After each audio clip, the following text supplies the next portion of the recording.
Hello दोस्तों, welcome back this channel. Myself Komal. आज हम करने वाले हैं मॉर्निंग स्टडी रूटीन। तो चलिए वीडियो स्टार्ट करते हैं। वक्त सिखा रहा है तो सीखेंगे भी, और अगर हारे हैं तो एक दिन जीतेंगे भी। हमें अपने ऊपर पूरा भरोसा रखना चाहिए। जैसा हम करेंगे वैसा फल हमें ज़रूर मिलेगा। आज मैं मॉर्निंग में उठी थी 5 बजे, लेकिन सॉरी मैं इसमें टाइम नहीं दिखा पाई क्योंकि मेरे पास एक ही फ़ोन था, दूसरा नहीं था इस टाइम पे, तो मैं टाइम नहीं दिखा पाई। तो 5 बजे मैं उठी थी। उठकर मैंने कॉफ़ी बनाई, फ्रेश वगैरह हुई, फिर कॉफ़ी बनाई। उसके बाद मैं बायो पढ़ने के लिए बैठी थी क्योंकि सुबह सुबह हमें ना याद करने वाली चीज़ें जैसे कि ज़्यादा लॉन्ग होती हैं, जैसे बायो, केमिस्ट्री, ये है हमें ये याद करनी चाहिए। और जैसे फिजिक्स, मैथ वगैरह ये हमको शाम को करनी चाहिए क्योंकि इसमें हमें सॉल्यूशन मतलब लिख कर करना होता है और ये हमें याद करना होता है। मैंने सुबह सुबह सबसे पहले पढ़ी थी बायो।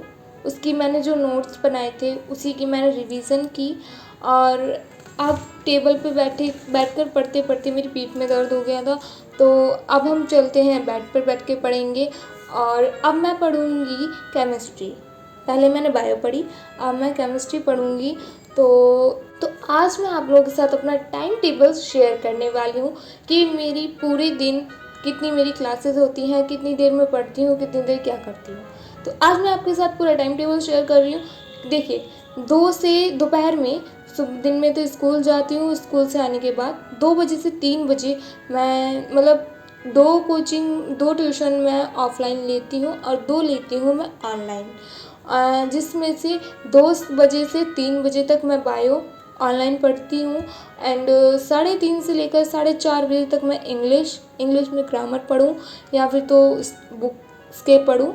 एंड फिर मैं 5 बजे से 7 बजे तक फिज़िक्स और केमिस्ट्री ऑफलाइन ट्यूशन जाती हूँ।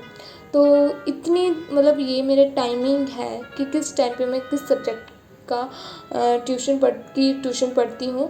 एंड 9 बजे से 11 बजे तक मैंने दिन भर में जितना पढ़ा है उसकी रिवीजन करती हूँ। तो ये है मेरा पूरे दिन का टाइम टेबल। इसी के साथ मैंने केमिस्ट्री का मेरा फर्स्ट चैप्टर चल रहा है विलियन।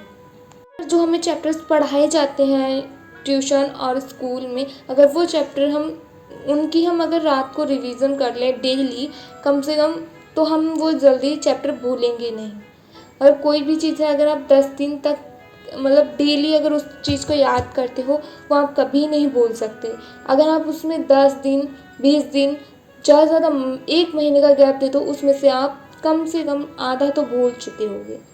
तो हमें डेली कम से कम एक बार तो उन नोट्स को पढ़ना चाहिए। वैसे आप याद मत करो, एक बार नज़र डालो, पढ़ लो उन्हें ध्यान से, याद मत करो, वो ऑटोमेटिकली याद हो जाएंगे। पर हाँ, अपनी क्लास में भी हमें ध्यान देकर ही समझना चाहिए, तभी हमें याद होंगे, ऐसे रट्टा मार के नहीं होंगे। क्योंकि 12th में बहुत ज़्यादा सिलेबस होता है, इसमें हम रट्टा नहीं मार सकते हैं। 10th में मानती हूँ ज़्यादा होता है, लेकिन 10th के हिसाब से, पर 10th में कम होता है, 12th में उसका दुगना होता है, जिसका हम रट्टा नहीं मार सकते हैं, बस समझ सकते हैं। अगर हमें समझ आ गया तो हम लिख सकते हैं, वरना कुछ भी नहीं कर सकते। तो अब मैं नहा धोकर तैयार हो गई थी, तो वहीं पर अपना ब्लॉग एंड करते हैं। अगर वीडियो अच्छी लगे तो लाइक कमेंट शेयर ज़रूर करना। Thank you watching for my video.